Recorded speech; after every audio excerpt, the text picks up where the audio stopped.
Bismillahirrahmanirrahim. Assalamualaikum warahmatullahi wabarakatuh. Penaklukan Mekah terjadi pada 10 sampai 20 Ramadan tahun ke-8 Hijriah.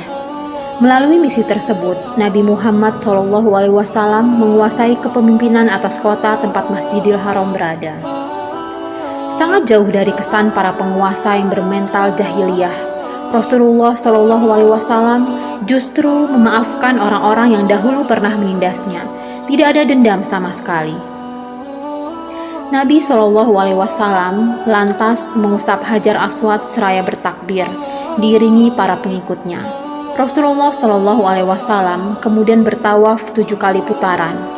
Setelah itu, beliau turun dari untanya dan mendekati makam Ibrahim. Di sana, sang Khotamul Anbiya mendirikan sholat 2 rakaat. Sesudahnya, Nabi SAW memerintahkan supaya gambar dan lukisan pada dinding Ka'bah dihilangkan. Demikian pula dengan berhala-berhala di sekitar bangunan suci tersebut. Benda-benda mati itu sebelumnya dipuja-puja kaum musyrikin. Dengan tongkat di tangannya, Rasulullah SAW menunjuk pada sesembahan kafirin itu seraya membacakan surat Al-Isra.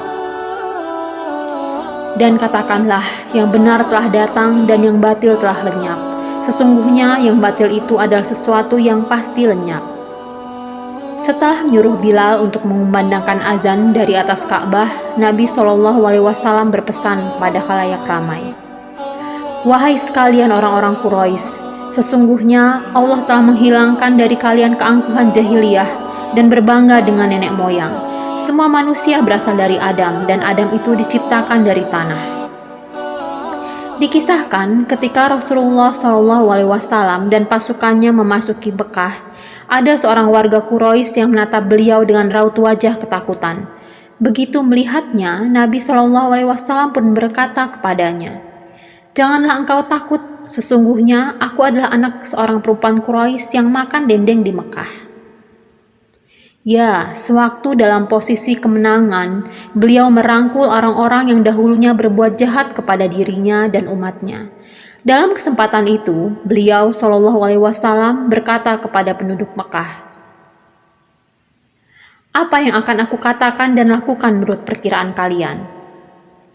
Mereka menjawab, "Engkau adalah saudara kami yang pemurah dan putra paman kami yang penyayang." Beliau SAW kemudian bersabda, "Aku akan melakukan apa yang dilakukan saudaraku Nabi Yusuf." Doa Nabi Yusuf diabadikan dalam Al-Quran surat Yusuf ayat ke-92.